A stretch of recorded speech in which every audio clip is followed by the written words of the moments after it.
Chief justice D Y Chandrachud की अगुवाई में 5 जजों की बेंच ने 7 नवंबर को सरकारी नौकरी की भर्ती को लेकर एक अहम फैसला सुनाया है।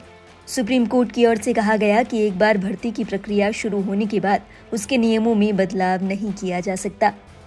मामला राजस्थान सरकार की ओर से 2009 में हुई अनुवादक पदों की भर्ती से जुड़ा है। पहले बताए गए नियमों के अनुसार उम्मीदवारों को एक लिखित परीक्षा में हिस्सा लेना था। इसके बाद लिखित परीक्षा में सफल अभ्यर्थियों को इंटरव्यू देना था। इस एग्जाम में 21 अभ्यर्थियों ने भाग लिया था। अनुवादकों के पदों पर भर्ती के दौरान राज्य सरकार ने बीच में ही कुछ नियमों में बदलाव कर दिया। कहा गया कि केवल वही उम्मीदवार नियुक्ति के लिए योग्य माने जाएंगे जिन्होंने लिखित और मौखिक परीक्षा में 75% से अधिक अंक प्राप्त किए हों। ये निर्णय उन अभ्यर्थियों पर लागू किया गया जिन्होंने पहले ही परीक्षा दे दी थी। इसके कारण भर्ती प्रक्रिया में कंफ्यूजन पैदा हो गया। संशोधित मानदंड के अनुसार केवल 3 अभ्यर्थियों को ही हाईकोर्ट प्रशासनिक पद ने सफल घोषित किया, बाकी अभ्यर्थी बाहर हो गए। इसके बाद साल 2010 में 3 असफल उम्मीदवारों ने हाईकोर्ट के समक्ष एक याचिका दायर करके इस परिणाम को चुनौती दी थी। हालांकि हाईकोर्ट ने उनकी याचिका को खारिज कर दिया था।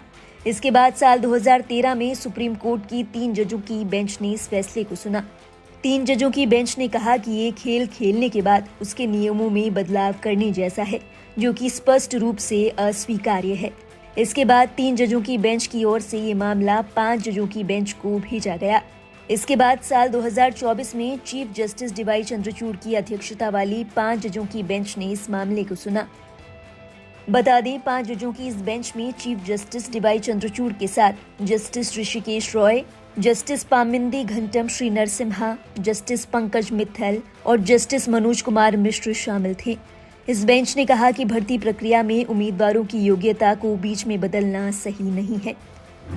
5 जजों की बेंच की ओर से कहा गया, चयन प्रक्रिया का उद्देश्य ये देखना है कि सबसे उपयुक्त उम्मीदवार चुना जाए और सर्वोत्तम विकल्प के लिए विवेक की डिग्री नियोक्ता पर छोड़ी जानी आवश्यक है।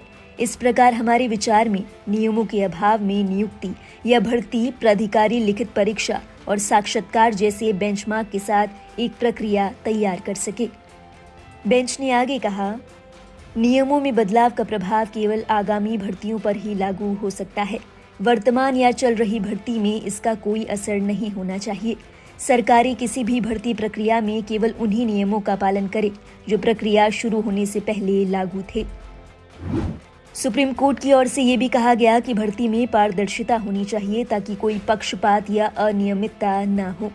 सुप्रीम कोर्ट के इस फैसले को बेहद अहम माना जा रहा है। बता दें, सीजेआई डीवाई चंद्रचूड़ 10 नवंबर 2024 को रिटायर होने जा रहे हैं। ऐसे में रिटायरमेंट के ठीक 3 दिन पहले उनका ये अहम फैसला सामने आया है, जिसकी चर्चा जोरों पर है। सुप्रीम कोर्ट के इस फैसले पर आपके क्या विचार हैं? हमें जरूर बताएं कमेंट बॉक्स में।